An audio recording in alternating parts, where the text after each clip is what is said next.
Thank you all for coming today to this Carla webinar. My name is Kate Paisani and I work at Carla. And before we get started, I just want to point out what we have coming up in the spring semester. If you want to learn more, Karen has just put a link in the chat, and there's also a QR code on the slide.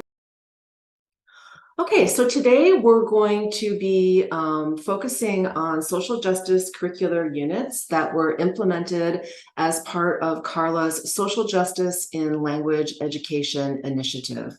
This is an initiative that I co-lead with my colleagues Mandy Menke, Lauren Goodspeed, and Helena Roof. And we'll be putting a link in the chat. Oh, Karen's already put that in there, a link in the chat to that project that we have at Carla.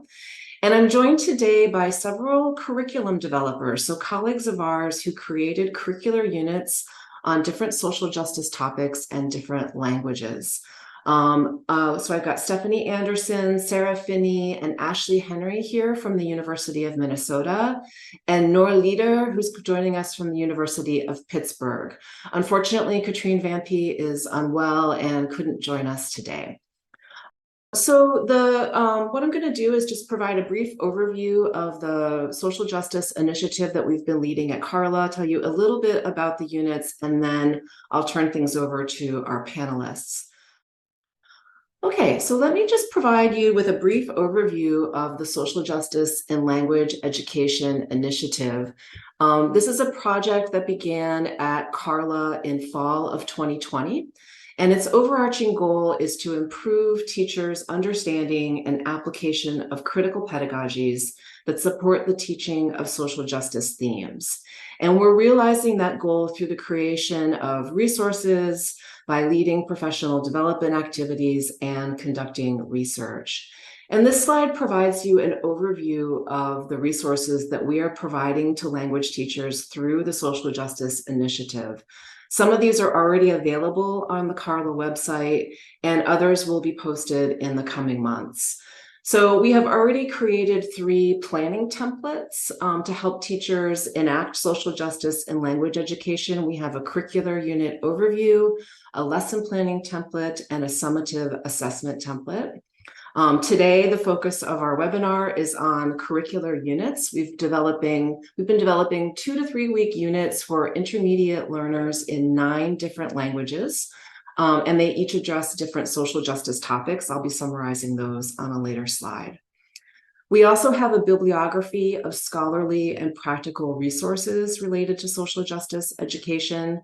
And we'll soon be publishing a searchable database of target language texts in the languages of the initiative that can be used for engaging students with different social justice topics that mesh well with intermediate level and beginning level language textbooks. We're also creating 2 webinars, the one that we're doing today, and we recorded one in December of last year about the planning templates, and that's available on the initiative website. And we're currently giving a 4-year workshop series. We offer 1 social justice workshop per semester. Each one covers a different social justice topic. And after each workshop, we support a professional learning community in which teachers can discuss the topic in more detail. And some of the participants in that learning community are also invited to be interviewed for the We Teach Languages podcast series. And then finally, we have been conducting research for the last 3 years into teacher learning around social justice and language education. And beginning in the spring, we'll be investigating student learning around social justice and language education. So I just want to talk briefly about how the curricular units that we'll be talking about today, the process for creating them. So this was a multi-step process that took place over a period of about 1.5 years. So it was a pretty extensive process, and it involved having the curriculum developers participate in professional development workshops. They drafted curricular units using the templates that we created at Carla. They piloted the units in intermediate level language classrooms, and then they revised the units based on piloting feedback and feedback from grant consultants. And then finally, once the units were turned into us, we did some formatting here at Carla prior to publishing the units on the website. Right now, the units are in various stages of development. Some have been published on the Carla website, and all but one have been piloted. So here's a brief overview of the units that have been created. You can see that the units cover a range of social justice, including the environment, multiculturalism, multilingualism, identity, linguistic insecurity, and so on. And they are available in 9 different languages, or they will be available in 9 different languages. The focus of the units that we'll be talking about today in the webinar are in red. So we'll be talking about a unit for French, Portuguese, Spanish, and Turkish.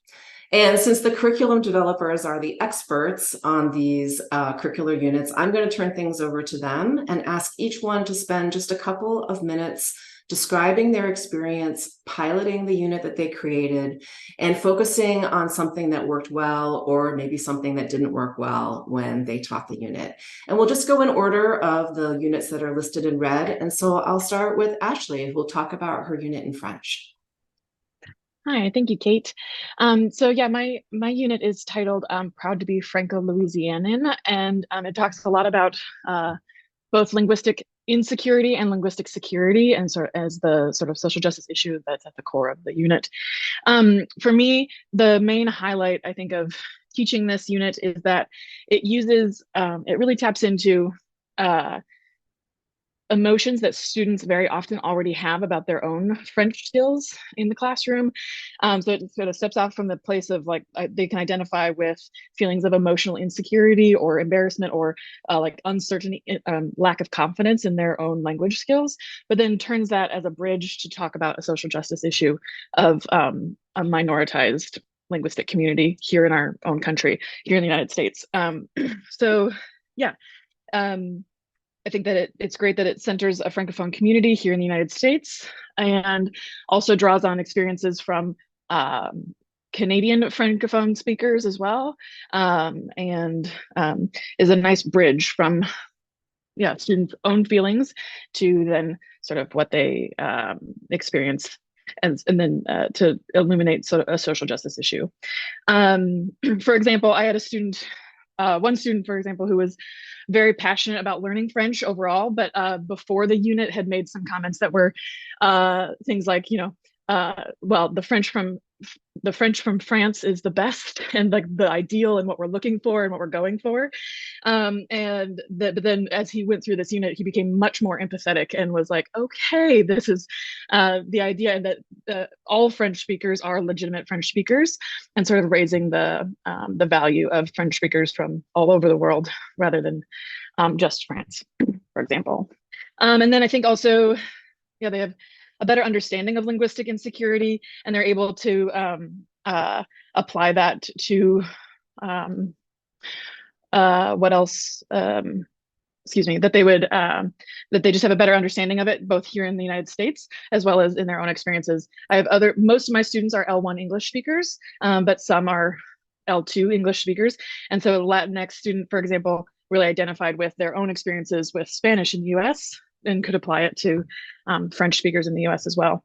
And then I think my second highlight is that the summative assessment of this project, in this summative assessment, students create an Instagram campaign promoting linguistic security and French pride in Louisiana. And through that, we work a lot with applying a metaphor to that campaign. And I think that that's just a really interesting use of language that sometimes doesn't always happen in a third semester course, where they're able to use sort of their everyday vocabulary and apply it to a metaphor for this kind of an assessment. So I think those are the two main highlights from when I piloted my unit there. Great, thanks so much, Ashlie. And it's just so wonderful that you created something that highlights a part of the Francophone world that often doesn't get a lot of attention in commercial textbooks. So it was a fun unit to watch in the classroom. Okay, so we're going to move on now to Stephanie, who'll talk about her unit in Portuguese. Okay, so for this unit, it was with the fourth semester Portuguese class, so the second half of the intermediate sequence, and we looked at a genre called sarau, which originated in the outskirts of Sao Paulo, and the essential questions that I was looking at. So the outskirts of big cities in Brazil are typically where a lot of marginalized populations live. There's a lot of poverty, a lot of crime, but also a lot of art that comes out of these surrounding areas of the big cities. So my essential questions were, what does it mean to be a marginalized group or community in modern Brazilian society? And how has this genre sarau or slam poetry addressed experiences of marginalization, offering a voice to people to express those challenges, but also to express their pride? And then finally, how can students address issues of social justice, social injustice through their own original poetry? And so I think I really had a lot of fun with this. I learned a lot. This was something that I got to explore along with them. So that was kind of fun. We analyzed a lot of different poetry, and we got to explore things like alliteration and repetition and other literary devices that we saw in the poems. And then eventually students did come up with their own poetry. I think a highlight for me was definitely seeing what the students came up with. I thought it was really cool to see the connections that they were making between, my Portuguese class and their lives and their other classes. So for example, I had a student who was in like water advocacy, and he like literally would knock on doors and talk to people about water. And so he wrote a poem about water, and he like even had the sound effect of knocking on doors in his slam poetry performance. Another student who was in a sociology class, and they were talking about the motherhood penalty. And so she wrote her poem about that. I just thought that was so cool to see these connections. Another highlight was just the multimodal nature of the project. So students wrote their poem, they performed their poem, and we also we looked at posters. So how saraus are promoted, and so students made their own promotional materials for the sarau that we did put on in class. And I guess the third highlight is that that we invited guests to come to our sarau. So it wasn't just us in our class, but we had some actually two instructors from my department, two Portuguese instructors came, and then after the performance we had a discussion circle. It just kind of was organic conversation that came out, and it was really a lot of fun. And I think a challenge was definitely kind of the time and kind of figuring out how long do I actually need to do everything that I want to do, and then like kind of carving out that time within a class that already has a curriculum that I kind of already like moved things around to fit the unit into. So when I teach this again, like that's something I'm thinking about, like where do I need to maybe add more time? How do I manage that a little bit? So anyway, if anyone teaches this lesson, I would love to hear how you manage the time. And yeah. All right. That's what I have to share with y'all today. Thanks, Stephanie. I think that your challenge of time is one that was shared among everybody who participated in this project, and anybody who's trying to infuse more sort of deep critical inquiry around social justice topics into their language curriculum. So I see nodding heads on the panel, and I imagine nodding heads in the audience too. So, okay, so we'll move on now to Sara, who will talk about her unit in Spanish. Thanks, Kate. Hi, everyone. So my unit was focused on artistic expressions of identity and social justice topics, which I see as very interconnected. So the essential questions that I explored in this unit were, what can art forms show us or allow us to show others about historical injustice, culture, and/or identity? And then, can art be used to raise awareness and/or inspire social action? Spoiler alert, my response to that is yes. And so in this intermediate level unit, students sort of explored art with what I called art with a message, and the strategies that different artists use to convey really powerful, moving, and meaningful messages about themselves and their communities, but with a heavy emphasis on social justice topics such as systemic privilege and oppression, racism, and individual and cultural identity. And so at the end of the unit, students have looked at an array of art forms at this point, and they are asked or tasked with creating their own work of art to inspire or raise awareness about something that's important to them. And so their art has to be related to their identity or something that they stand for. So in other words, it has to be sort of meaningful or personally consequential to them. And so they also have to write an interpretation of their art describing what strategies they used and sort of the message that they want to convey from their art. And I would say a highlight of this project was right before they complete their writing portion of their final assessment, they have a roundtable discussion, and this is where they're sharing their art with their classmates, and they get to share, and it's part of them, right? It's something that's important to them. So it was really cool to see how even the least artistically inclined students had really powerful messages. And of course, the more artistically inclined students, art was often just awe-inspiring. One student baked a cake as his art, which was a unique choice. But even the least artistically inclined students, it was really powerful and moving. And I think students at that point, we were at the end of the semester and we had built community. So it was neat to see them connect with their own community that they had developed with me, obviously. And then one challenge of the unit, like Stephanie said, was time and scaffolding. So where, there's so much to this unit where one of the things when I implement it again is figuring out the right balance of scaffolding and how to do that and where, I might cut. So very similar to what Stephanie said.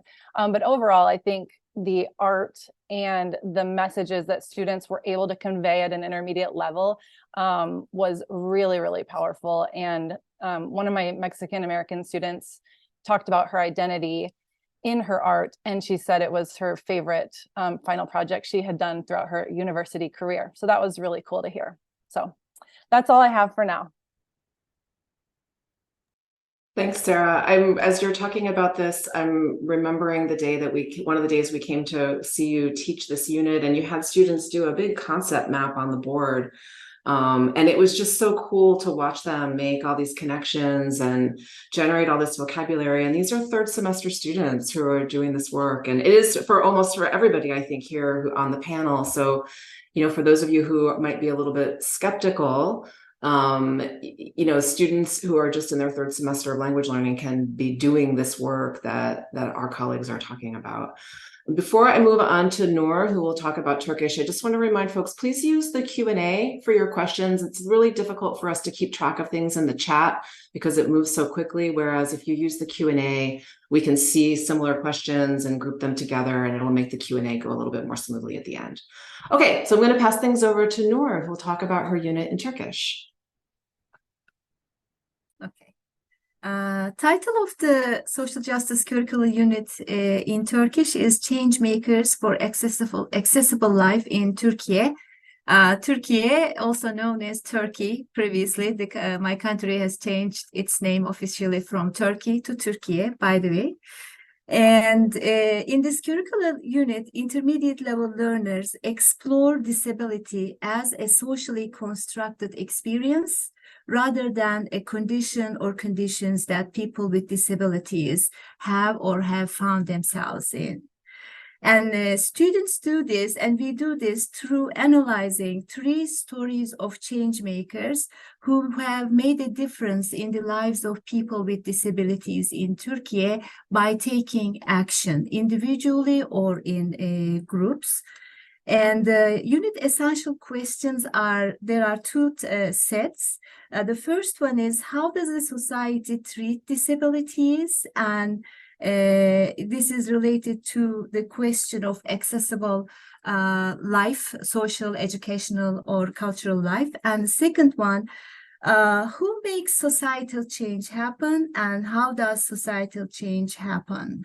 So throughout this unit, students explore identity of people with disabilities, as well as identities, various identities of people who are called change makers in the unit texts. And social justice issues, students also engage in, critically with social justice issues of bias and prejudice, marginalization of people with disabilities, exclusion and discrimination of people with disabilities in Turkey, through analyzing accessibility issues in the stories of the three change makers that we look at during this unit.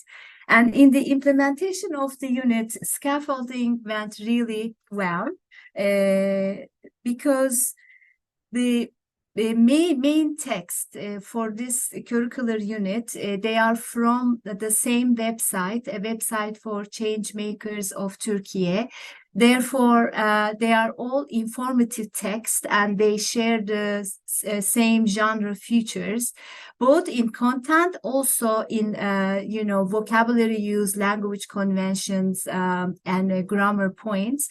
So I was able to scaffold learning, all aspects of learning, language and also content, and analyzing, interpreting from the beginning to the end, because these texts share some certain features. So starting with the first and second lesson, students started exploring disability as a socially constructed concept, and the change looked at change makers.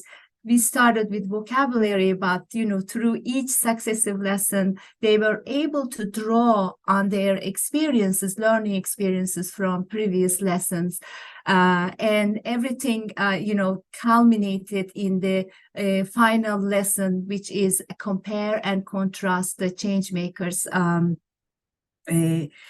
in terms of their identities, also in terms of the way they approach accessibility issues for people with disabilities in Turkey. One aspect that one challenge that I really would like to highlight is the critical moments. Disability is, I have experienced during the implementation, I realized that disability is not something that we can easily assume, students will have some level of familiarity with the specific aspects of what each type of disability entails, especially in the lives of people who experience disability. And there may be critical moments, and when students, simply because they may not know, they may not be aware, or they may even be ignorant about certain aspects of the disability, and it will become really important. It may become really important for the instructor to be ready for those critical moments. And to be ready, I mean to know, to research and learn more about different types of disabilities, and and how each disability is experienced by the people. Okay, that's it. Thanks, Nora. I think you raised something really important, and this is a topic that is often not addressed in language education. It certainly, excuse me, is not addressed in commercial textbooks. So that you brought disability and change makers into this curriculum, I think, is just really a wonderful resource for people. So thank you. Yeah. Yeah. Okay, so we have a few minutes before we're going to switch over to answering your questions. And again, please use the Q&A feature of Zoom for that. And I'd like to ask our panelists if they have any tips for the folks out there who might be interested in using or adapting your curricular unit with their students. Does anybody want to start with a tip? Go ahead, Nora. Since this unit consists of 3 stories of change making, it is really possible to use one story like select one story and create a smaller module or unit, or select two stories, that's totally okay. But one recommendation, please keep lesson 2, because lesson 2 is the one that is the most concrete, that has the most concrete text, and that is when students learn vocabulary and aspects of disability and accessibility issues. So I would definitely recommend keeping lesson 2, and then you can do mix and match, with the rest of the unit, depending on how much time you want to allocate for this topic. Thanks, Noor. Anybody else with a tip?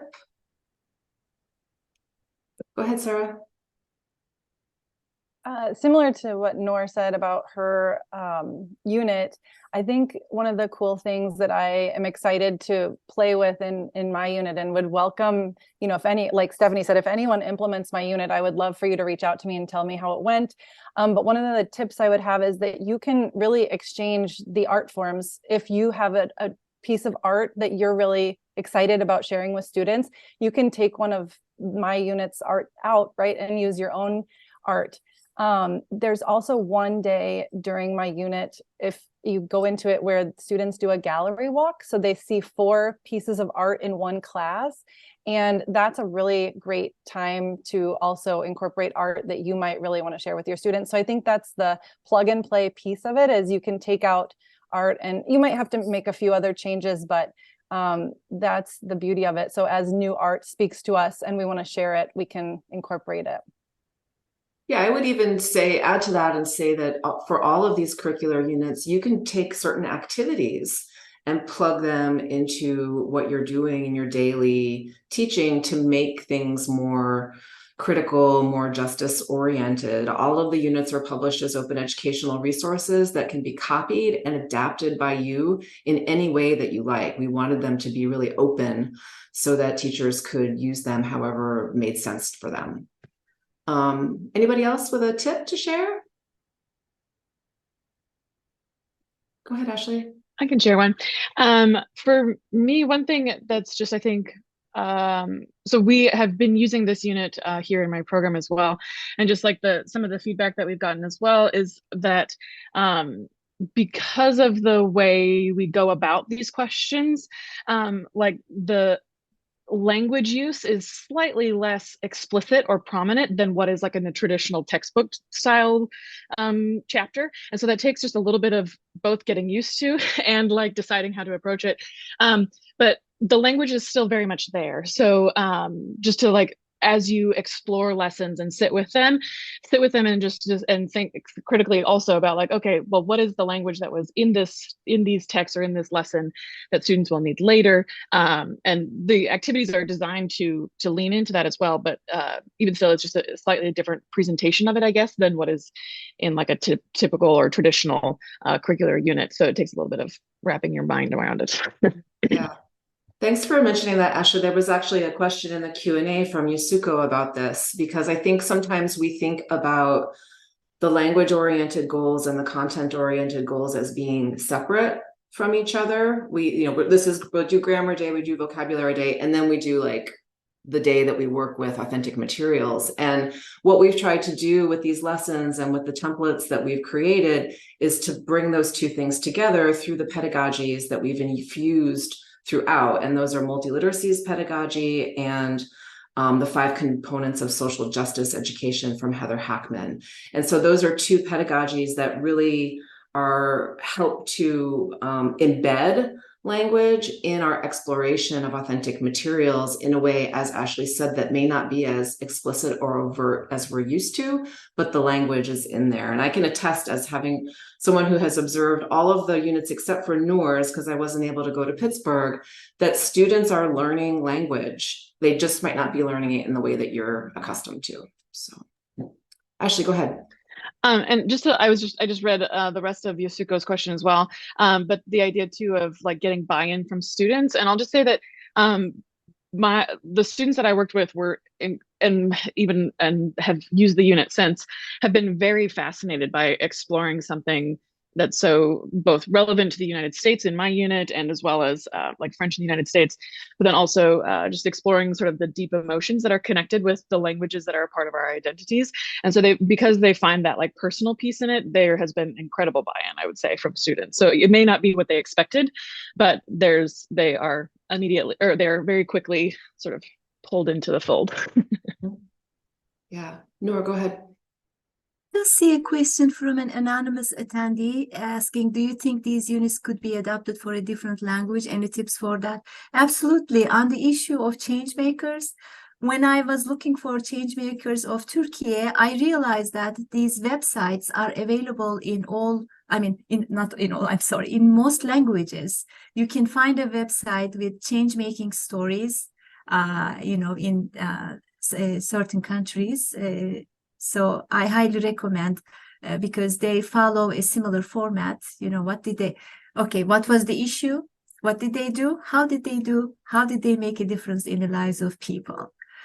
So for intermediate level classes, I think the structure of these texts is excellent. Okay. Okay, so before we go on to answering more of your audience questions, I just do want to take a moment to acknowledge everybody who has been involved in this project. These kinds of projects that we do at Carla do not happen from the work of just one person, but the work of many, many people. And so I do want to acknowledge the co-leaders that I work with on this social justice initiative, Lauren Goodspeed, Mandy Menke, and Helena Roof, and all of the other curriculum developers who were not able to join us today. Their names are listed on the slide. We had several consultants working on this project who provided feedback on the drafts of the curricular units. We had 3 graduate research assistants, and then we had the amazing team at Carla supporting all of this work. So I want to thank all of them. And then I'd also like to mention that the 4 co-leaders of the Social Justice Initiative will be teaching a Summer Institute at Carla in 2024 called Planning Social Justice Lessons, Critical Pedagogies in Action. And so we'll be using one of the templates that was created for this project to support attendees in creating a social justice lesson plan. It's a 3-day unit from June 25th to the 27th in 2024, and it will be in person here at the University of Minnesota. Okay, so a couple of questions have come up. I do want to say some folks were asking about whether or not they can find the essential questions for the curricular units.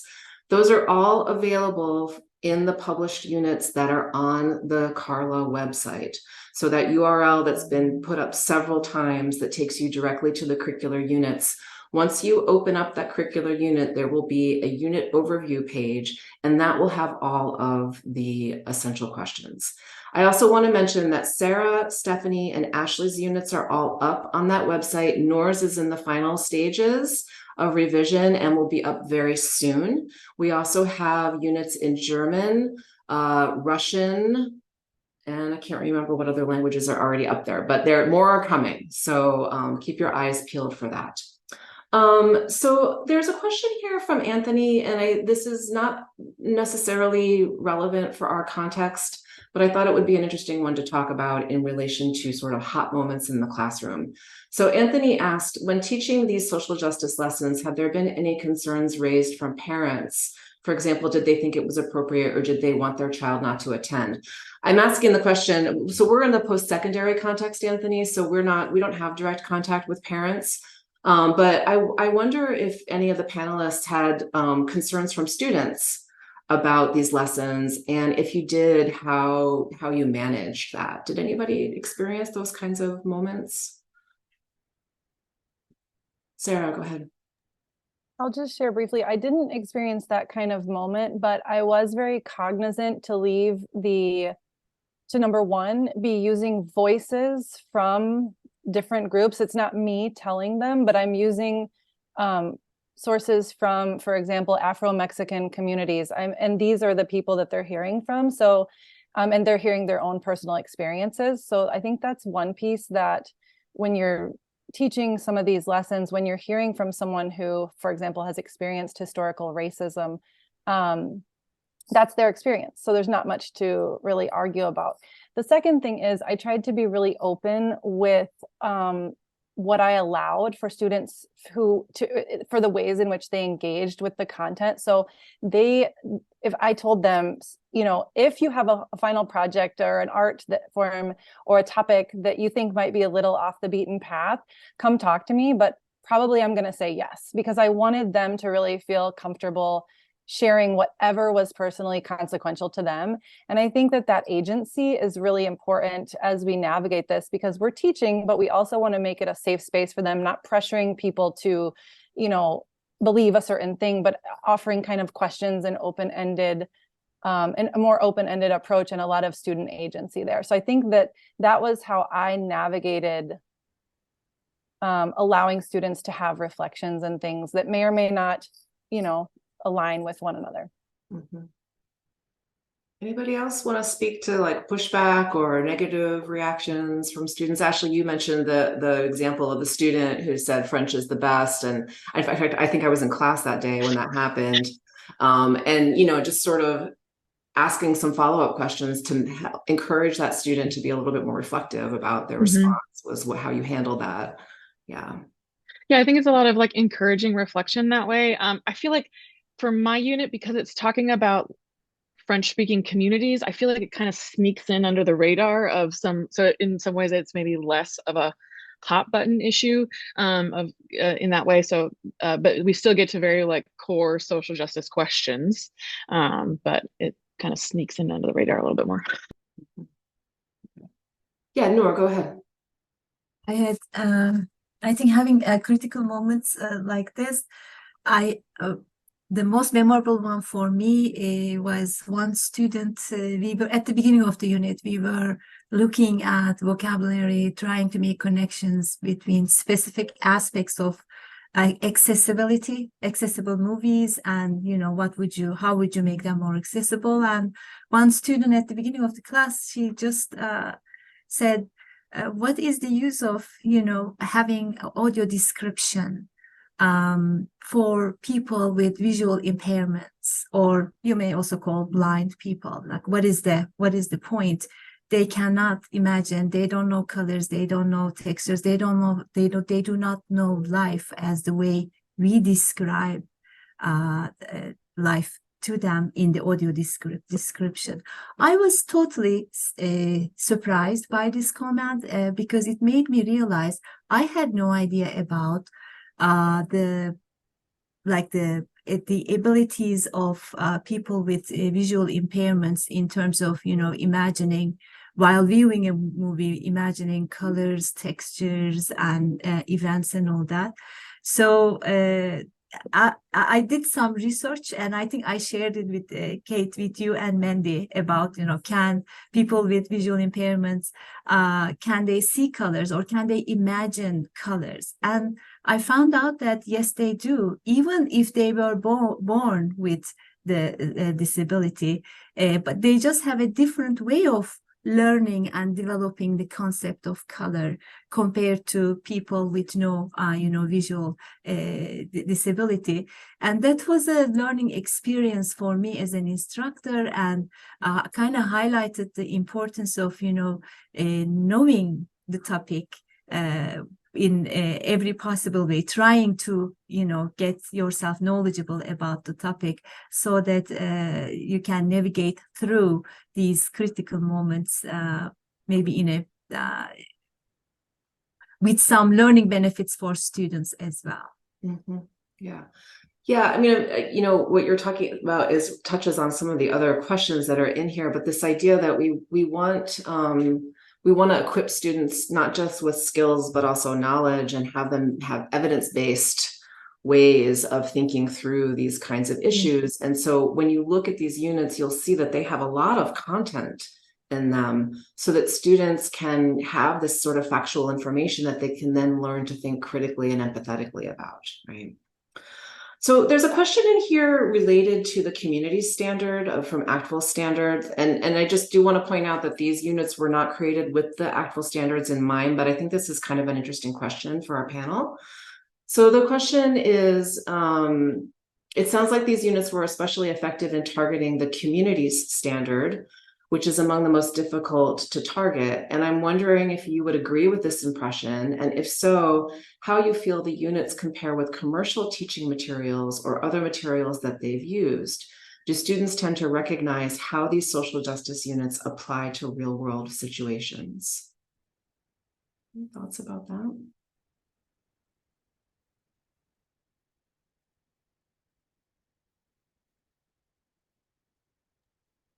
Go ahead, Nora. Oh, can't hear you, Nora. Oh, there we go. Okay, now you're back. You're back. From the beginning, I was a little bit threatened by the text myself, thinking about, wow, these are too abstract or some aspects of the text. But then, if you look at the lesson plan, I think one thing to do, like when you have integrate social justice teaching and learning in an intermediate level class, then making sure you have activities that kind of help students move from concrete to abstract, from abstract to concrete. That was one thing I paid attention to it. If you have an abstract concept in the text, okay, can you tell me examples of these in real life? Like actions, which is in ACL standards, intermediate level, discrete sentences related to everyday type of situations. So can you make a list? Or in most cases, I think throughout the units, I provided them with a list of concrete actions and then ask students label them. Okay, is this a case of discrimination? Is this a case of social exclusion and prejudice? How would you label these concrete actions? Or go other way around, give them a concept, and can you give me simple examples in discrete sentences for this social justice concept. So moving the lesson from concrete to abstract, abstract to concrete really helped students. Mm-hmm. Thanks, Nora. Anybody else have thoughts about the real world? Yeah, Ashlie. I think I would just agree with that statement, that it really does align with the actual community standard, because to me, it's like bringing life to the like richness of the multilingual community that speaks, in my case, French or Spanish or what have you. And it brings up perspectives that are not always represented in a commercial textbook. And so that way it's like giving life and detail to the very multifaceted communities that speak this language. And for my unit, like it directly talks about like who's a legitimate speaker of a language. And I think that's a question that both that students can like sort of identify with themselves, like, am I really a French speaker because I'm just studying it at the university? Or like, when do I become a real French speaker? So it kind of works on questions of legitimacy, but then also, so yeah, so I agree with you that there's some really direct connections to the community standard that way. Yeah, and I mean, Stephanie already mentioned that, her students did a poetry slam at the end of the semester, and people from the Portuguese speaking community came to that. And so that's another way of making those connections. It's not necessarily engaging with community groups per se, but it's still connecting with this sort of multilingual and multicultural community that exists on our campus. And so that's another example of that. So, oh, sorry, Stephanie, were you going to add something? No, I was just going to say, like, you can bring in the community. like it, I think the possibilities are really endless with some of these. I mean, you can get really creative and have a lot of fun. Yeah. Well, I think that's a great way to end. We've reached our 45-minute time. And so I want to be respectful of all the folks who are here. I know there was a question about assessment in the Q&A, and when you go and look at the units on our website, you'll see that there is a whole assessment plan for each of the published units, as well as an extensive summative assessment, so you can get a sense of how we managed assessment. And I know we didn't get to everybody's questions today, but we're really grateful for all of your thoughts about these units, and I feel like there's some enthusiasm around them. So I hope that you will have a look and try them out in your own classrooms. And again, thank you for being here. Have a great day.